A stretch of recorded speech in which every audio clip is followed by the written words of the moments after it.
How does a boy from Staten Island, with little schooling and a borrowed boat, rise to command the engines that powered America's future? His story is not one of luck, but of relentless ambition, bold risks, and ruthless decisions that changed the nation forever. Was he a genius who saw opportunity where others saw chaos? Or a merciless robber baron who would stop at nothing to win? The answer lies in a life that began on quiet waters, but ended with the birth of America's first true tycoon.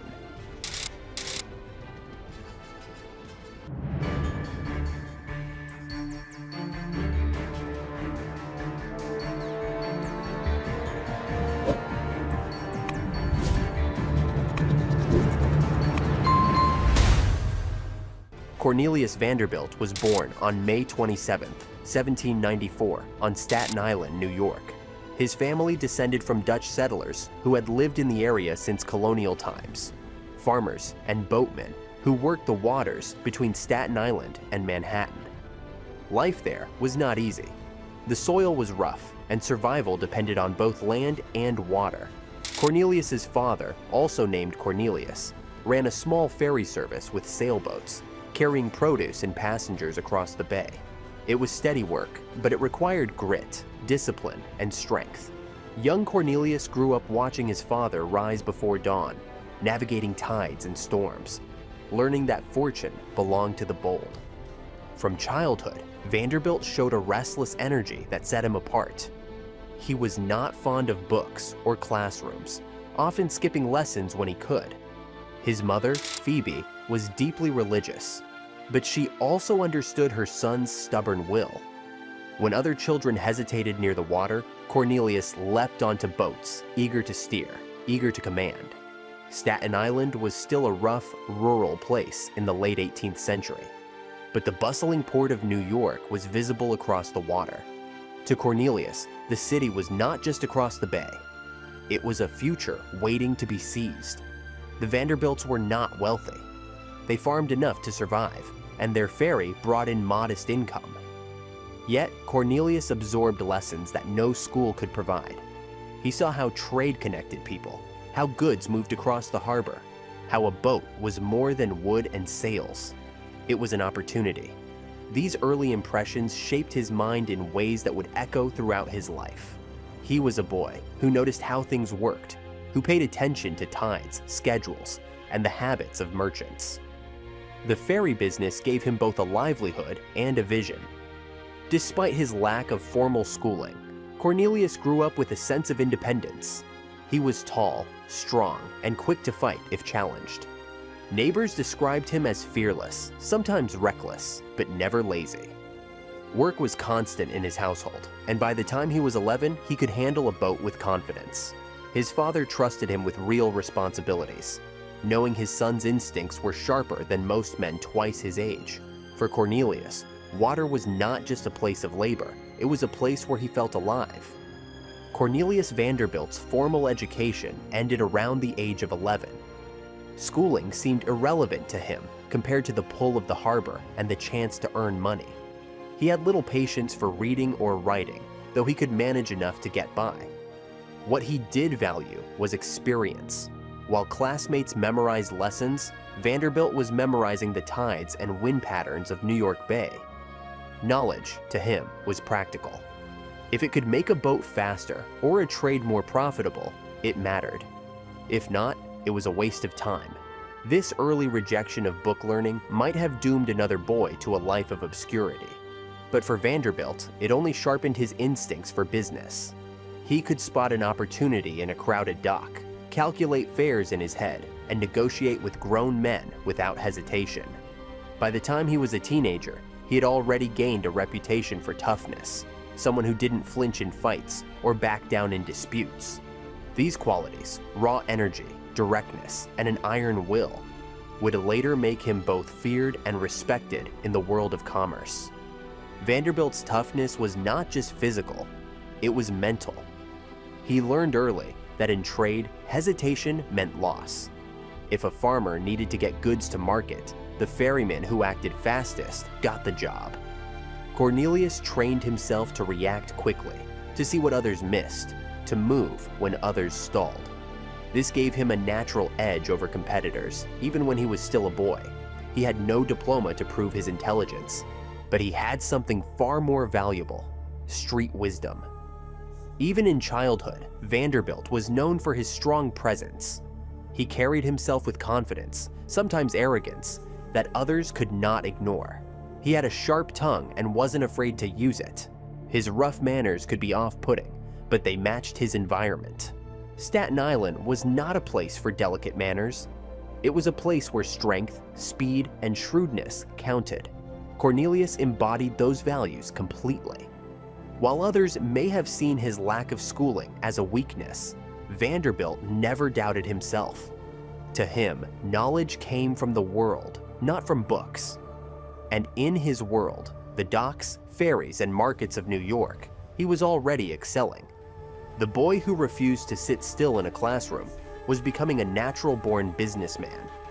By 1810, Cornelius was 16 years old and restless for independence.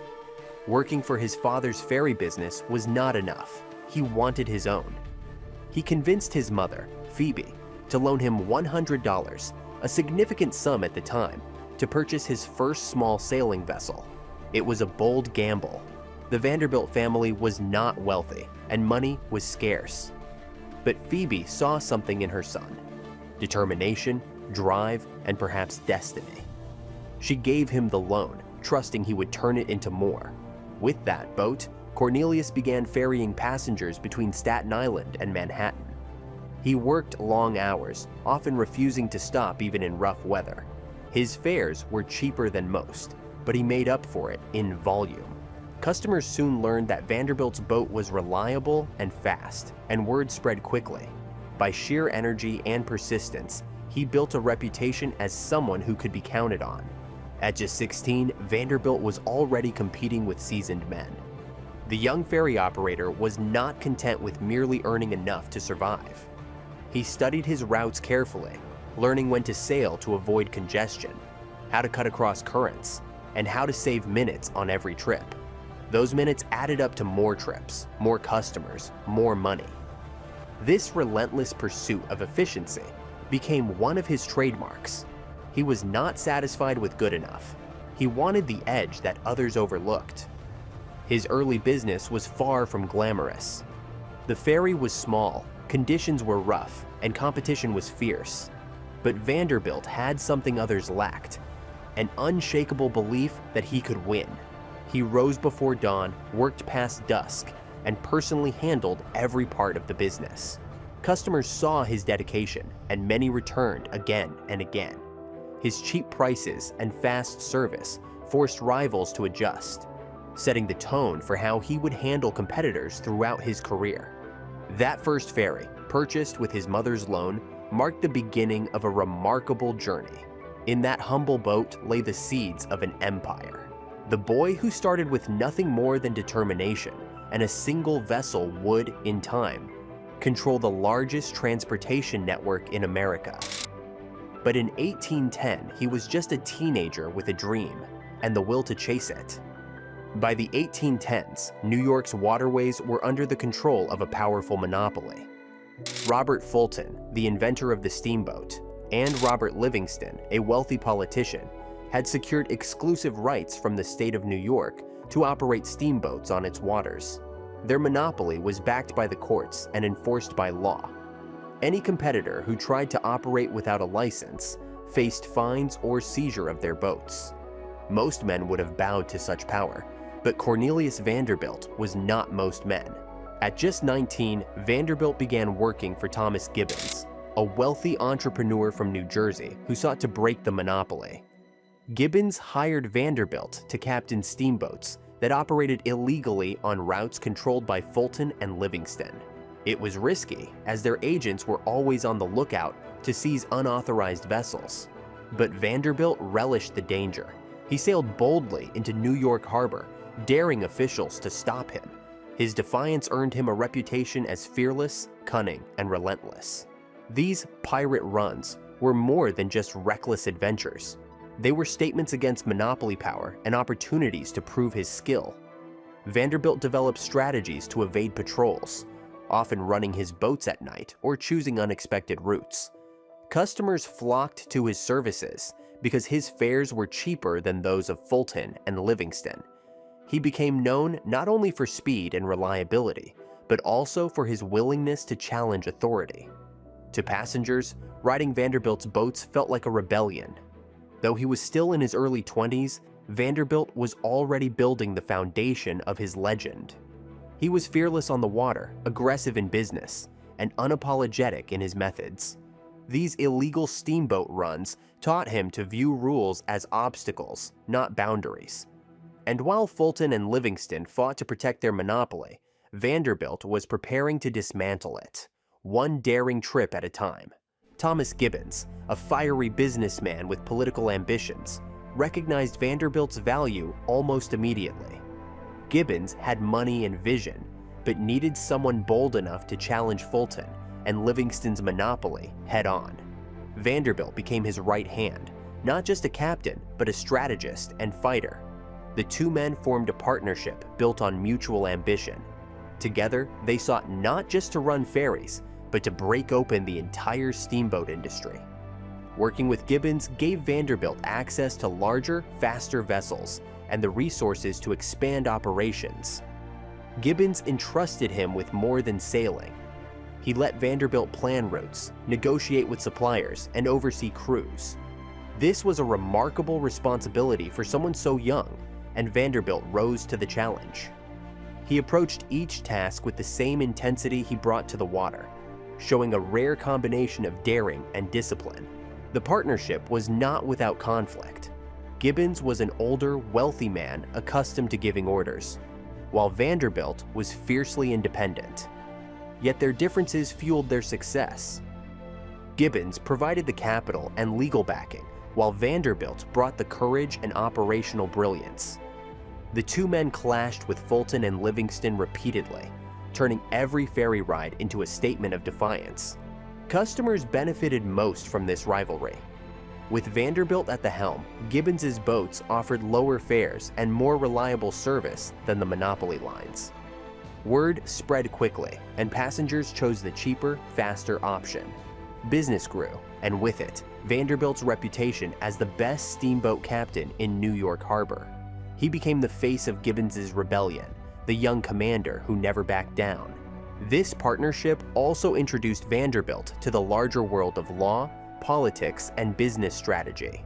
Gibbons was determined to take the monopoly to court, and Vanderbilt watched closely as the legal battles unfolded. It was here that he learned another key lesson. Business was not only fought on the water or in the marketplace, but also in the courts and government halls. That knowledge would later serve him just as much as his skill with boats. The rivalry between Gibbons and the monopoly culminated in one of the most important court cases in American history: Gibbons versus the monopoly. Ogden. Aaron Ogden, a former governor of New Jersey and a licensed steamboat operator under the Fulton-Livingston monopoly, sued Gibbons for running unauthorized boats. The case escalated through the courts, eventually reaching the U.S. Supreme Court in 1824. While Gibbons was the plaintiff, Vanderbilt was the man who had put the strategy into action on the water. The stakes were enormous.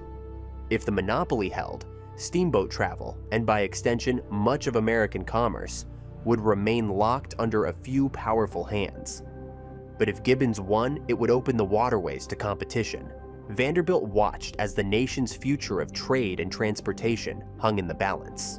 Chief Justice John Marshall delivered the ruling. Congress, not individual states, held the power to regulate interstate commerce. The decision shattered the Fulton-Livingston monopoly. For Vanderbilt, this was more than a legal victory. It was a personal triumph. The years he had spent risking fines, seizures, and even violence were vindicated. The monopoly that had tried to crush him was gone, and the waters of New York were open to free competition. He had helped make history, not through speeches or politics, but through action and persistence. His role in the fight cemented his reputation as a daring entrepreneur. It was during this period that Vanderbilt began to be called the Commodore. The nickname reflected both his command of ships and his commanding presence. He was no longer just a ferry boy or a rebellious captain. He was becoming a figure of authority, a man whose name carried weight on the docks and in the courts. The title would follow him for the rest of his life, symbolizing his mastery of transportation. The case of Gibbons versus Ogden did more than secure Vanderbilt's future. It reshaped the United States, affirming the federal government's authority over interstate commerce and laying the groundwork for a national market. For Vanderbilt, it was the first of many battles where he would challenge monopolies, bend rules, and seize victory. He was no longer just part of history. He was making it. By the late 1820s, Cornelius Vanderbilt was no longer just the bold young ferry captain from Staten Island. With the Fulton-Livingston monopoly broken, the waters were open, and he wasted no time in seizing the opportunity. He began investing in bigger steamboats, vessels that could carry more passengers and goods across longer distances. No longer confined to the Hudson, Vanderbilt pushed into coastal routes, linking New York with New England ports, Chesapeake Bay cities, and eventually points farther south. His business was expanding beyond ferries into a true transportation network. Vanderbilt was driven by scale. He understood that the more routes he controlled, the more customers he attracted, and the harder it was for competitors to challenge him. Every new boat he launched was larger, faster, and more reliable than the last. He reinvested nearly all his profits into his fleet, building a brand that passengers came to trust. By the early 1830s, Vanderbilt's name was associated with punctuality, affordability, and boldness. Customers knew that if Vanderbilt ran a boat, it would get them where they needed to go. Competition remained fierce. Dozens of smaller operators tried to carve out their share of the coastal trade, but Vanderbilt stood apart. His strategy was relentless expansion paired with ruthless efficiency. He demanded long hours from his crews, cut unnecessary expenses, and never hesitated to replace a failing vessel. In an era when delays were common and breakdowns frequent, his focus on reliability set him apart. Reliability, he knew, built loyalty, and loyalty built power. The Commodore was not content with steady profits. He wanted dominance. He began eyeing the lucrative routes along the East Coast, particularly between New York and Boston. These were heavily traveled and promised huge returns if controlled. He poured his energy into acquiring the best ships, improving speed, and offering fares lower than anyone else dared. In time, his coastal lines became the backbone of his growing empire. By the 1840s, Vanderbilt was operating one of the largest steamship fleets in America. He had transformed from a rebellious captain into a recognized mogul of transportation. His empire stretched along the Atlantic seaboard, and his ambitions only grew larger. The ferry boy of Staten Island was becoming a national figure, his influence extending far beyond the waters where he first learned to sail. Vanderbilt's rise was not based on charm or cooperation. It was fueled by ruthless tactics. When faced with rivals, he slashed fares to levels that seemed suicidal, sometimes charging passengers almost nothing. This strategy was not meant to make a profit in the short term. It was meant to starve competitors until they went bankrupt. Once they collapsed, Vanderbilt would raise fares again, consolidating the market under his control. This cycle of attack and absorption became his trademark. His willingness to lose money temporarily terrified rivals. Few could match his resources, stamina, or nerve. He could endure short-term losses because he believed in the long-term prize, monopoly control of key routes. Time and again, smaller operators tried to stand against him, only to watch their businesses crumble as Vanderbilt undercut them into the ground. It was not subtle, but it was brutally effective. Takeovers were another weapon in his arsenal. Once a rival weakened, Vanderbilt often swooped in to purchase their vessels at bargain prices. He added these ships to his own fleet, expanding his capacity and strengthening his dominance. Competitors who once resisted him often found themselves working for him, their independence erased by his aggressive methods. Each takeover made his empire stronger and more feared. Vanderbilt was not above intimidation. stories spread of him threatening competitors directly, warning them to stay out of his way or face financial ruin. His reputation alone often deterred would-be challengers. Many captains and investors preferred to sell to him rather than risk open conflict. To passengers, he was a bold businessman offering low prices.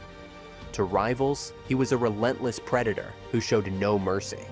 These ruthless tactics earned him both admiration and hatred. Some saw him as a self-made man using clever strategies to climb to the top. Others called him ruthless, greedy, even immoral. But Vanderbilt cared little for public opinion. What mattered to him was control, and with every passing year, he controlled more of America's waterways. His methods were controversial, but they worked, and they would define his career for decades to come. The discovery of gold in California in 1848 triggered one of the greatest migrations in American history. Tens of thousands of fortune seekers flooded westward, desperate for a fast way to reach the Pacific. Railroads did not yet cross the continent, so the quickest route was by sea, down the Atlantic coast, across Central America, and then up the Pacific coast to California. Vanderbilt saw an opportunity too great to ignore. He first turned his attention to the Panama route, where ships carried passengers to the Isthmus of Panama, followed by a grueling overland trek before boarding another vessel to San Francisco. The demand was enormous, and Vanderbilt quickly deployed ships to meet it. His vessels carried thousands of hopeful miners, merchants, and adventurers, each willing to pay high fares for a chance at California gold. The profits were staggering, and Vanderbilt's fortune swelled. Yet Panama had its flaws. The crossing was slow, dangerous, and disease-ridden. Always searching for an edge, Vanderbilt found an alternative: Nicaragua. Partnering with local interests, he established the Accessory Transit Company, which offered travelers a shorter and safer crossing of Central America via the San Juan River and Lake Nicaragua. This route cut days off the journey, saving time and reducing risk. Passengers flocked to it, and once again, Vanderbilt outmaneuvered his rivals. The gold rush transformed Vanderbilt from a wealthy businessman into a national power. His ships became essential links between the eastern United States and the booming California economy. Control of the Nicaragua route gave him immense leverage, as thousands relied on his company to reach the Pacific. He was no longer just a coastal operator. He was an international figure whose influence spanned oceans and continents. But with opportunity came conflict. Rivals and even foreign governments challenged Vanderbilt's hold on the Nicaragua line. Political instability in Central America added constant uncertainty. Yet through it all, Vanderbilt held firm. His ability to adapt, innovate, and push harder than anyone else made him the undisputed king of gold rush travel. The boy who once ferried farmers across Staten Island now moved armies of prospectors across hemispheres. While the gold rush routes brought him immense wealth, Vanderbilt never abandoned his Atlantic operations. By the mid-19th century, he controlled some of the most important steamship lines between New York, Boston, and other major ports. His ability to dominate both domestic and international shipping set him apart from competitors who could rarely manage more than a few routes at a time. His empire was now vast, diversified, and incredibly profitable. Vanderbilt's Atlantic lines became known for speed and luxury. He invested in modern steamers that offered not only efficiency, but also comfort. For wealthy passengers, his ships provided elegant cabins and fine dining. For ordinary travelers, his low fares made journeys more affordable than ever. This dual appeal, luxury for the elite, affordability for the masses, helped him capture nearly every segment of the market. Competitors struggled to keep up. British lines tried to challenge him with transatlantic services, but Vanderbilt responded with aggressive pricing and superior reliability. American rivals often found themselves crushed before they could establish a foothold. His control of key routes gave him leverage over ports, suppliers, and even politicians, who recognized his growing importance to the economy. By this time, Vanderbilt's fortune had soared into the millions, an astronomical sum in the mid-19th century. He had gone far beyond the world of ferries and small-time steamboats. His empire was vast enough to influence not only commerce, but also politics. His success made him a national symbol of ambition and power, a man whose decisions could shift the flow of goods and people across the continent. Dominating Atlantic shipping was not just about money. It was about proving his superiority. Vanderbilt relished competition and savored every victory over rivals. He was not content to share markets or settle for partial control. He wanted total dominance, and in many cases, he achieved it. His Atlantic lines were the envy of businessmen worldwide, and his name had become synonymous with power on the seas. By the end of the 1840s, Cornelius Vanderbilt had built a reputation unlike any other businessman in America. To ordinary citizens, he was admired as a self-made success story. He had risen from poverty, defied monopolies, and created opportunities for affordable travel. His story embodied the American dream, and many saw him as proof that hard work and determination could overcome any obstacle. But among rivals, his reputation became very dark. They saw him as ruthless, merciless, and even dangerous. He crushed competitors without pity, drove men into bankruptcy, and seized their assets without remorse. He did not believe in fair play. He believed in victory. To face Vanderbilt in business was to risk ruin, and few dared challenge him once they understood the consequences. This dual reputation, admired by the public, feared by peers, made Vanderbilt a legendary figure. Newspapers reported on his exploits, sometimes praising his daring, sometimes condemning his brutality. He became a subject of fascination, a larger-than-life character who dominated conversations about business and power. His nickname, the Commodore, now carried national weight, symbolizing his command over both ships and markets. Vanderbilt himself cared little for what others thought. He was not interested in being liked or respected. He was interested in winning. Yet even he could not ignore the influence his reputation brought. It made competitors hesitate, politicians court his favor, and investors seek his partnership. His name alone could shift markets, and his presence on a route often decided its fate. By the dawn of the 1850s, Cornelius Vanderbilt stood at the height of his steamship empire. He had conquered monopolies, crushed rivals, and commanded international routes. But he was not finished. The same ambition that drove him from Staten Island ferries to Atlantic steamships now pulled him toward a new frontier, the railroads. The Commodore had mastered the seas, and soon he would master the land. By the early 1850s, Cornelius Vanderbilt had conquered the seas. His steamship empire stretched from the Atlantic coast to the Pacific routes of the gold rush, and his fortune had grown to staggering levels. But Vanderbilt was never a man to rest on past victories. He had an instinct for spotting the next great opportunity, and he saw clearly that the future of America would not remain tied to ships alone. It would move inland, across rivers and mountains, powered not by sails or steamships, but by locomotives. The age of railroads was coming. The United States was expanding westward at a breathtaking pace. Cities like Chicago and St. Louis were emerging as hubs, and the Mississippi River could no longer handle the sheer volume of goods and people moving across the nation. Railroads promised faster travel, year-round reliability, and the ability to connect regions in ways waterways never could. Vanderbilt recognized this not as a threat to his empire, but as an opportunity to build an even greater one. Many of his peers in the shipping business resisted the railroads, dismissing them as risky or unproven. Vanderbilt thought differently. He understood that every revolution in transportation created winners and losers. He had won the steamboat wars by moving faster and striking harder than anyone else.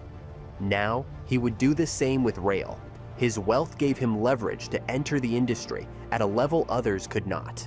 His reputation gave him influence to bend situations in his favor. Railroads fascinated Vanderbilt not only as a business, but also as a system.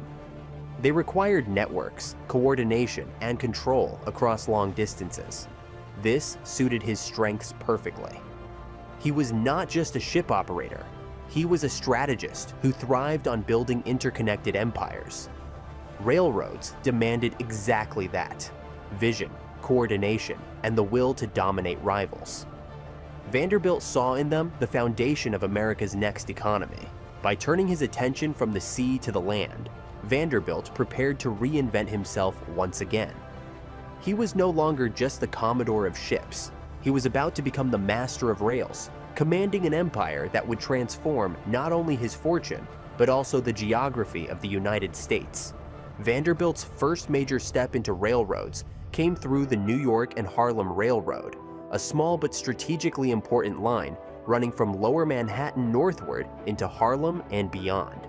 At the time, the Harlem Railroad was struggling financially, plagued by weak management and constant competition. Vanderbilt began buying shares quietly, using his fortune from shipping to gain influence. What seemed like a minor venture to others became his testing ground for mastering the new industry. He applied the same tactics that had served him well in steamships. First, he identified inefficiencies in the railroad's operations. He pushed for better scheduling, improved equipment, and more disciplined management. Second, he used pricing to attract passengers, offering affordable fares to build ridership. These strategies soon stabilized the company, proving that Vanderbilt's business instincts translated seamlessly from water to rail. His involvement breathed new life into what had been considered a failing railroad. Next came the Hudson River Railroad, a line running north along the Hudson Valley. This was far more significant than the Harlem because it provided a direct link between New York City and Albany, the state capital.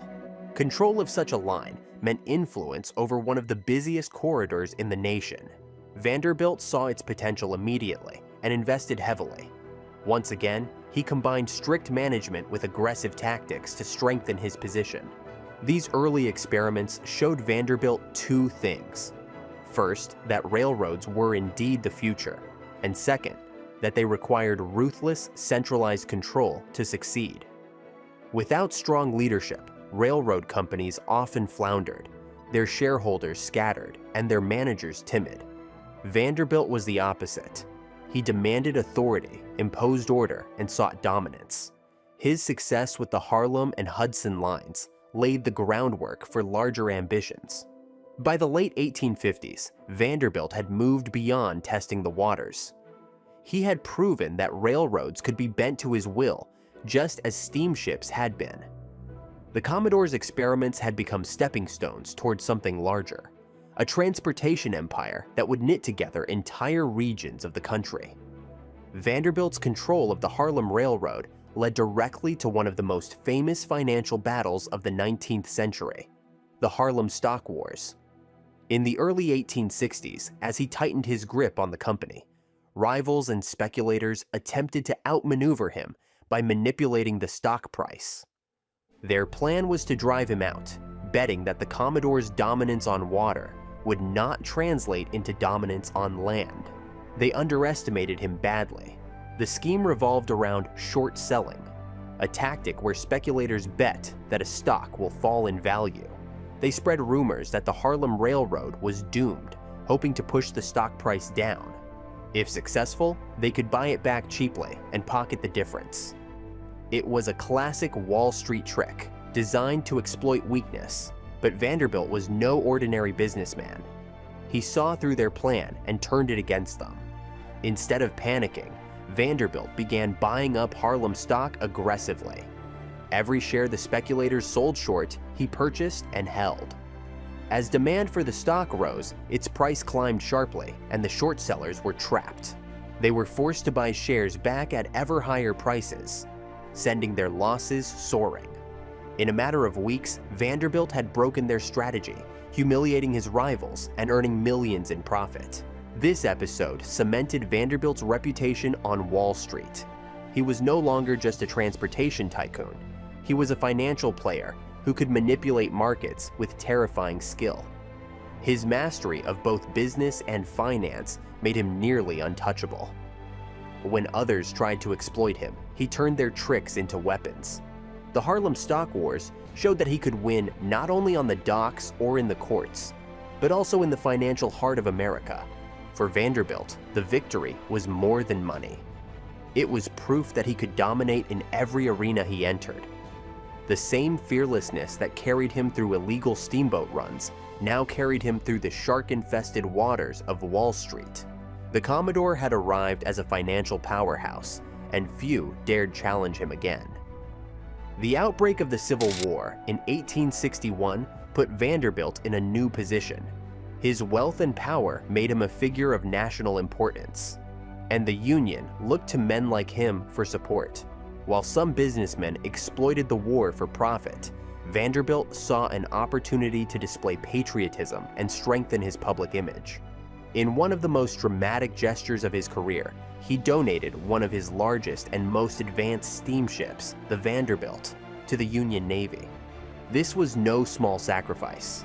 The Vanderbilt was valued at over $1 million, a staggering sum at the time. It was a massive vessel capable of long voyages, and it represented the peak of his shipbuilding achievements. By giving it to the government, Vanderbilt not only aided the Union cause, but also positioned himself as a patriotic figure in the eyes of the public. His gesture stood in sharp contrast to other tycoons, who were accused of profiteering during the conflict.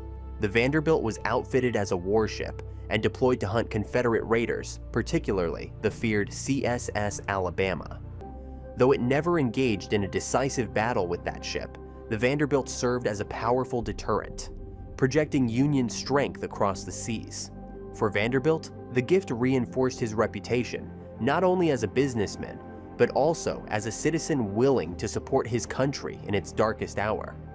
During the war, Vanderbilt also expanded his involvement in railroads, which became critical for moving troops and supplies. The conflict demonstrated the strategic importance of rail networks, and Vanderbilt capitalized on this lesson. He increased his holdings, consolidating control over key lines that connected New York with the interior. The war accelerated his transition from sea to rail, confirming his belief that railroads were the backbone of America's future.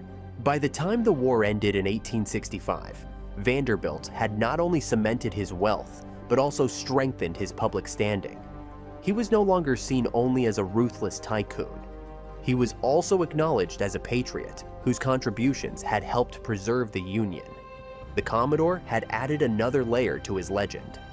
After the war, Vanderbilt turned his attention to consolidation on a scale the railroad industry had never seen. His target was the New York Central Railroad, a vital line that connected New York City with Buffalo and the Great Lakes region. Control of the New York Central meant control over the arteries that linked the East Coast with the rapidly growing Midwest. It was the crown jewel of northern railroads, and Vanderbilt wanted it. He began buying shares quietly, just as he had done with the Harlem and Hudson lines.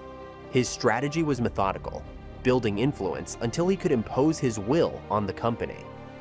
By 1867, he had gained majority control, installing loyal managers and restructuring operations to suit his vision. The acquisition was a masterstroke, giving him dominance over the most important railroad in the Northeast. The New York Central was not just another railroad, it was the backbone of American commerce. Grain from the Midwest, coal from Pennsylvania, manufactured goods from New York, all passed along its tracks. By controlling it, Vanderbilt controlled the flow of wealth across vast regions of the country. This gave him unprecedented power, not just in business, but also in politics, as lawmakers and governors recognized his influence. Vanderbilt's management transformed the New York Central into one of the most efficient railroads in the nation. He streamlined schedules, standardized equipment, and invested heavily in infrastructure. His focus on reliability and speed mirrored his approach to steamships, and it worked. The railroad became a model for others, proving that strong leadership could turn a fragmented industry into a powerful system. With the New York Central under his command, Vanderbilt had moved beyond being a successful businessman. He was now an empire builder, controlling the lifelines of commerce across multiple states. His influence was so vast that it reshaped not only industries, but also the geography of trade in America. By the end of the 1860s, Cornelius Vanderbilt had achieved something unprecedented. He had built a transportation empire that spanned both sea and land, linking coastal cities with inland markets through a network of ships and railroads. His empire was not a collection of disconnected businesses, but a unified system designed to move goods and people with speed and efficiency. In this sense, Vanderbilt was not only a tycoon, but also a visionary who anticipated the needs of a growing nation. The New York Central became the centerpiece of this empire, but it was only part of the whole. Vanderbilt's railroads connected seamlessly with shipping routes, creating a web of transportation that no competitor could match. He had built the first truly integrated system of national commerce, laying the groundwork for the modern transportation industry. His empire was both a business and a public utility, serving millions while enriching its master beyond measure. This creation came at a cost. Vanderbilt's methods remained ruthless, and his consolidation drove many smaller operators out of business. Yet even critics admitted that his system brought order to chaos. Where once there had been dozens of competing lines with conflicting schedules, there was now unity. Where there had been inefficiency, there was now speed. Vanderbilt's empire reflected his personality: harsh, uncompromising, but undeniably effective. His transportation empire also reshaped New York City. Under his command, the New York Central built Grand Central Depot, a massive terminal that symbolized the city's role as the hub of American commerce. It was not merely a building, it was a monument to Vanderbilt's vision, a physical representation of the empire he had built. The depot connected New York to the rest of the country, just as Vanderbilt connected the past to the future. By 1870, Cornelius Vanderbilt stood at the height of his power. From ferries to steamboats, from Wall Street to railroads, he had conquered every arena he entered. His empire was not just about wealth. It was about control, vision, and the transformation of a nation. The boy from Staten Island had become the master of America's destiny, commanding the rails that would shape the modern age. By the late 1860s, Cornelius Vanderbilt was no longer simply a successful businessman. He was a towering figure in American life. His fortune was measured in the tens of millions, placing him among the richest men the world had ever seen. He controlled some of the most important railroads in the nation, including the New York Central, and his decisions influenced commerce from the Atlantic coast to the Great Lakes. Vanderbilt was now a man whose name carried both awe and fear, commanding respect wherever he went. The Commodore's dominance rested not only on wealth, but also on reputation. His rivals had learned through bitter experience that he was relentless. He had beaten monopolies, outmaneuvered Wall Street speculators, and broken competitors through sheer willpower. Newspapers followed his every move, sometimes praising his genius, sometimes condemning his ruthlessness. To the public, he was the embodiment of America's new age of industry, bold, aggressive, and unapologetically ambitious. This period also marked Vanderbilt's transformation from a regional operator into a national tycoon. His empire was no longer confined to New York or the Hudson Valley. It stretched across states, linking cities and regions in ways that changed how Americans traveled and traded. Farmers in the Midwest, merchants in Chicago, and bankers in New York were all connected by the steel rails of Vanderbilt's network. His empire had become essential to the nation's economy. At home, Vanderbilt lived like the monarch of his own dynasty. He moved into a grand Fifth Avenue mansion in New York City, surrounding himself with luxury that reflected his power. His family life, though often troubled, reinforced the image of a dynasty in the making. He was grooming his son, William Henry Vanderbilt, to inherit the empire, ensuring that the Vanderbilt name would remain synonymous with wealth and influence. By the dawn of the 1870s, Vanderbilt had achieved what few men in history could claim: absolute dominance in his field. he was no longer just a man of business. He was the very symbol of the new industrial America. At the height of his power, the Commodore was both admired and feared. His empire, a monument to ambition and determination. Despite his dominance, Vanderbilt was never free from challenges. In the late 1860s, he faced two of the most cunning and unscrupulous rivals of his career, Jay Gould and Jim Fisk. These men controlled the Erie Railroad, a key line that connected New York with the interior. Vanderbilt sought to add the Erie to his empire, believing it would complete his dominance of the region. But Gould and Fisk were masters of manipulation, and their battle with the Commodore became legendary. The conflict began when Vanderbilt started buying Erie Railroad stock in an attempt to gain control. As he purchased shares, the price rose, and he appeared to be on the verge of success. But Gould and Fisk countered with a bold move. They issued thousands of new shares illegally, flooding the market and diluting Vanderbilt's holdings. This act of financial trickery undermined his position, leaving him with millions of dollars in essentially worthless paper. The struggle quickly escalated into what newspapers called the Erie War. Vanderbilt used the courts to challenge Gould and Fisk, accusing them of fraud. Gould and Fisk, in turn, used bribery and political influence to protect themselves. At one point, they even fled to New Jersey with Erie's corporate records, hiding out under the protection of sympathetic officials. The spectacle captured the imagination of the public, who watched as three of the most notorious figures in American business battled for supremacy. For Vanderbilt, the Erie War was both humiliating and costly. He lost millions in the scheme and failed to gain control of the railroad. Yet even in defeat, he remained formidable. The episode reinforced his reputation as a man who would take risks on a grand scale, even if it meant losing heavily. Gould and Fisk may have won that battle, but Vanderbilt's empire remained intact, and his power in the railroad world was undiminished. The Erie War symbolized the cutthroat nature of the Gilded Age. It was not a world of polite competition, but of deception, bribery, and ruthless ambition. Vanderbilt, Gould, and Fisk embodied this reality, and their battle became a defining story of the era. Even in defeat, Vanderbilt's legend grew, for he had shown the same boldness and determination that had carried him from ferries to fortune. After the turbulence of the Erie War, Vanderbilt focused on strengthening the empire he already controlled. His greatest achievement during this period was the consolidation of the New York Central system. Previously, the railroad had been a patchwork of smaller lines, each with its own management, schedules, and inefficiencies. Vanderbilt brought order to this chaos, creating a single unified system that could operate with speed and reliability across hundreds of miles. Consolidation required both vision and iron will.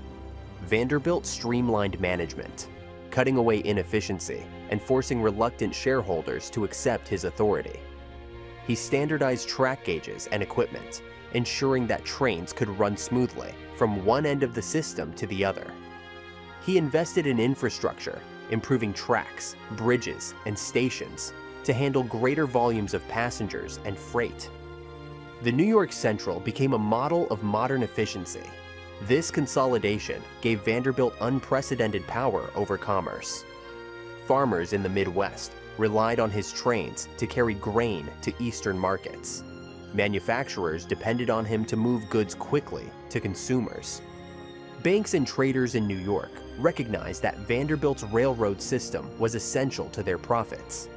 His control of the New York Central made him a kingmaker in the economy, able to influence prices and markets across the nation. The public noticed the improvements. Travel became faster and more predictable, freight rates more stable. Vanderbilt's empire, though built on ruthless methods, provided genuine benefits to the growing nation. It linked regions together, fueling economic growth and accelerating the expansion of American industry. Even critics acknowledged that his system brought order to a previously chaotic industry. Through the consolidation of the New York Central, Vanderbilt demonstrated not just his skill as a businessman, but also his vision as a builder. He was not content with wealth alone.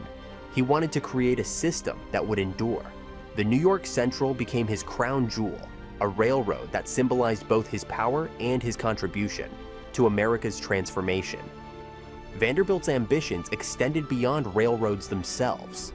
He wanted to leave a physical mark on New York City, a monument to his power and vision. His greatest achievement in this regard was the construction of Grand Central Depot, completed in 1871. Located at 42nd Street, it became the largest train station in the United States and a symbol of the city's emergence as the hub of American commerce. Before Grand Central, New York's railroads ended in scattered terminals, forcing passengers to transfer between lines with great inconvenience. Vanderbilt saw the inefficiency and resolved to build a single, unified terminal for the Harlem, Hudson River, and New York Central lines. The depot would bring order to chaos, just as he had done with the railroads themselves. It would also serve as a monument to his empire, a structure that announced his dominance to the world.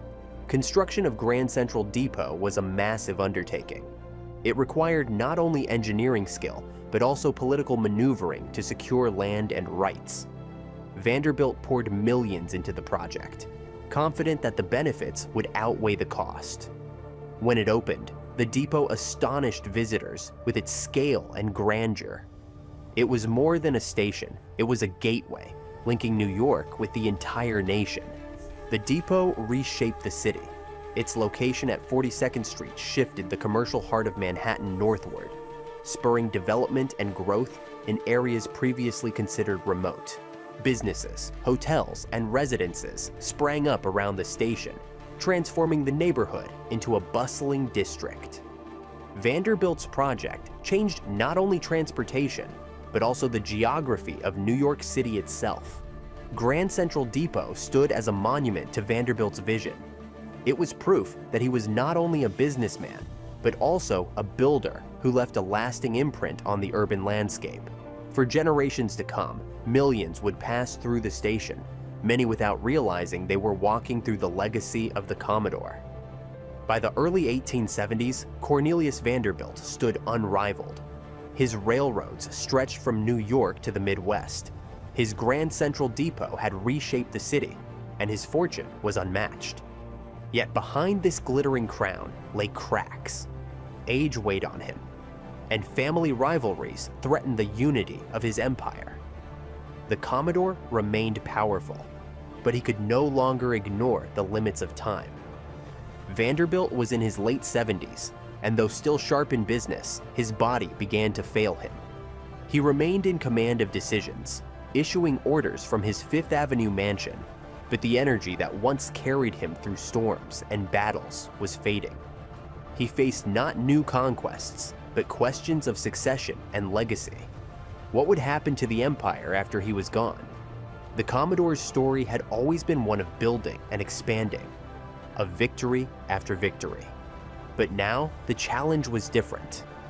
The issue was not whether he could defeat rivals, he had done that, but whether he could pass on his empire intact. The wealth was immense, the railroads vital, but family tensions threatened to tear it apart. Vanderbilt's stern rule had shaped his empire, but it had also created resentment. This final chapter of his life was defined by transition. Vanderbilt, the builder and conqueror, had to confront his mortality. His empire was secure, but his family was not. The crown was heavy, and the weight of passing it on became his last great test. The tycoon who once saw only opportunity now faced the limits of power. The Vanderbilt empire was entering a new phase. The Commodore's iron grip was loosening, and the next generation stood in the wings. Whether they could live up to the standards of the man who had built it all was uncertain. And so, even as Vanderbilt enjoyed the height of his wealth, he lived with the knowledge that his dynasty was fragile. Among Cornelius Vanderbilt's 13 children, only one son truly earned his trust, William Henry Vanderbilt. For years, the Commodore had considered William weak and incapable, mocking his cautious nature. But William surprised him. Managing smaller railroad ventures in Staten Island and New Jersey, he proved disciplined, competent, and resilient. Slowly, he gained his father's respect, and by the 1870s, he was recognized as the heir. The choice was not without conflict. Vanderbilt's other children resented the preference shown to William. They felt overlooked, dismissed, and cheated of their inheritance. Family tensions simmered, lawsuits were anticipated, and quarrels became common. But the Commodore was unmoved. He believed in strength, and William alone had shown it. For Vanderbilt, sentiment had no place in succession. William himself was not eager to carry the burden. He knew his father's expectations were crushing, and he had spent years under criticism and doubt. But he accepted the role, recognizing that the empire was too vast to fall into the wrong hands. William's rise from dismissed son to trusted heir reflected not only his own perseverance, but also the harsh standards of his father. The Commodore involved William more deeply in management during the 1870s. He granted him authority over key parts of the New York Central system, testing his ability to handle responsibility. William performed well, showing the same commitment to efficiency and discipline that had marked his father's career. Gradually, the transition of power began, though Cornelius never fully let go.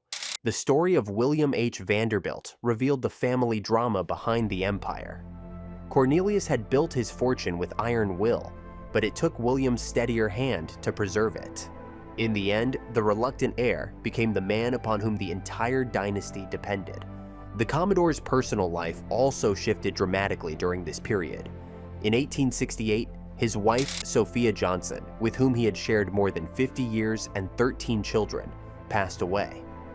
Sophia had been a stabilizing force in the household, enduring her husband's temper and raising their children with patience. Her death marked the close of a chapter that stretched back to Vanderbilt's youth as a Staten Island boatman. Not long afterward, Vanderbilt shocked society by remarrying. His second wife, Frances Frank Armstrong Crawford, was more than 40 years his junior and a cousin of his first wife. The marriage scandalized New York's elite. Critics whispered that Frank was interested in wealth, while Vanderbilt's children feared she would influence their father's fortune and cut into their inheritance. Yet the marriage, though controversial, gave Vanderbilt a renewed sense of vitality. Frank was young, intelligent, and strong-willed, and she provided companionship in his later years. She supported him publicly, softened his image, and encouraged him toward philanthropy. Though his children resented her, Vanderbilt valued her presence, finding energy in her youth and perspective. The union symbolized Vanderbilt's lifelong defiance of convention. He had never lived by society's rules, whether in business or in private life. Marrying Frank Crawford was another reminder that the Commodore lived according to his own will, not the expectations of others. For him, criticism was irrelevant. Only results mattered. Frank's influence in his final years was significant. She was instrumental in persuading him to fund Vanderbilt University, a gesture that reshaped his legacy. While the family continued to seethe, Frank's presence added a new dimension to the Commodore's life, ensuring that his later years were not defined solely by age and decline. Cornelius Vanderbilt was not a philanthropist by nature. For most of his life, he gave little to charity, preferring to reinvest profits into his empire. Critics often attacked him for this, arguing that he took far more from society than he gave back. Yet, in 1873, in one of his few public gestures of generosity, Vanderbilt donated $1 million to establish Vanderbilt University in Nashville, Tennessee. The gift, encouraged by Frank Crawford, was the largest charitable donation in American history at the time. It shocked those who knew the Commodore as a hard, calculating businessman. For a man with little formal education himself, founding a university was a striking choice. Vanderbilt admitted that he wanted to contribute to healing the wounds of the Civil War, and placing the school in the South symbolized reconciliation between North and South. The university became a lasting institution, educating generations of students and elevating Vanderbilt's name beyond business. While some skeptics dismissed the gift as an attempt to polish his reputation, others recognized it as a meaningful contribution. For the first time, Vanderbilt was seen as more than a tycoon. he was a benefactor. The endowment softened his image at a time when criticism was fierce. It showed that the Commodore was capable of thinking beyond profit, of leaving a mark on society beyond rails and ships. The gift also revealed Frank Crawford's influence as she steered her husband toward a cause greater than himself. Though it was a rare instance of philanthropy in a life defined by accumulation, the founding of Vanderbilt University remains one of the Commodore's most enduring legacies. It reflected not only his immense wealth, but also his recognition, however late, that wealth could serve a greater purpose. In his final years, Vanderbilt became the center of a national debate. Was he a robber baron, a ruthless monopolist who crushed competition and cared only for profit? Or was he a builder of progress, a visionary who transformed America's transportation and economy? The question divided opinion, reflecting the contradictions of his life. Critics painted him as arrogant, greedy, and merciless. They pointed to his fare wars, his stock manipulations, and his habit of bankrupting rivals. To them, Vanderbilt symbolized the dangers of unregulated capitalism, where one man's ambition created fortunes for himself while destroying others. Newspapers denounced him as a predator who exploited the weak, but admirers offered a different view. They saw Vanderbilt as the embodiment of the American dream, a poor boy who rose to dominate an industry through courage, intelligence, and relentless drive. His railroads lowered fares, increased reliability, and connected regions that had once been isolated. He created systems that benefited millions, even if his methods were ruthless. In the winter of 1877, Cornelius Vanderbilt's long life came to an end. He was 82 years old, worn by decades of battles, but still sharp until his final days. He died in his Fifth Avenue mansion on January 4th, surrounded by family and whispers of inheritance disputes. His passing marked the end of an era, the close of one of the most extraordinary lives in American history. At the time of his death, Vanderbilt's fortune was estimated at $100 million, the largest personal fortune in America, and one of the greatest the world had ever seen. It was a staggering sum, unimaginable to ordinary citizens. He had built it without inheritance, starting from a borrowed boat at 16, and through relentless ambition, transformed himself into the richest man in the country. His funeral drew thousands, from business leaders and politicians to curious citizens who wanted to witness the farewell of a legend. The ceremony reflected both his wealth and his controversy, with mourners divided between admiration and resentment. Even in death, Vanderbilt inspired debate about whether his life represented greatness or greed. The Commodore left the vast majority of his fortune to William Henry Vanderbilt, confirming his choice of heir. The decision ignited anger among his other children, who contested the will in court. Lawsuits dragged on for years, exposing the fractures within the family. The inheritance battles tarnished the family's unity, even as they cemented William's control of the empire. Vanderbilt's death left behind not only wealth, but also a dynasty. His fortune was so vast, his empire so sprawling, that the Vanderbilts would remain one of the most powerful families in America for generations. But the conflicts over his will showed that the Commodore's strict control had not healed the divisions he created at home. Cornelius Vanderbilt's influence extended far beyond his lifetime. His methods and vision set the model for the great industrialists who followed: John D. Rockefeller in oil, Andrew Carnegie in steel, and J.P. Morgan in finance. Each of them adopted strategies Vanderbilt had pioneered: consolidation, ruthless competition, and the creation of national systems that reshaped the economy. Rockefeller admired Vanderbilt's relentless efficiency, using it to dominate the oil industry. Carnegie borrowed his vision of integration, building a steel empire that controlled every stage of production. Morgan took lessons from Vanderbilt's financial maneuvers, using Wall Street as a battlefield for power. In each case, the shadow of the Commodore loomed large, guiding their rise. Vanderbilt also set the model for public perception. Just as he was labeled a robber baron and a visionary, so too were Rockefeller, Carnegie, and Morgan accused of both exploitation and innovation. The debates that began with Vanderbilt about wealth, morality, and power continued through their empires and into the 20th century. His family became symbols of Gilded Age wealth, building palatial mansions in New York and Newport, hosting glittering balls, and dominating society. The Vanderbilt name became shorthand for extravagance, privilege, and influence. For better or worse, the dynasty he founded defined the heights of American wealth. Above all, Vanderbilt's legacy was transformation. He connected regions, shaped markets, and built systems that endured beyond his lifetime. He demonstrated both the potential and the peril of unrestrained capitalism. His empire was not merely personal, it was national, a force that shaped the destiny of the United States.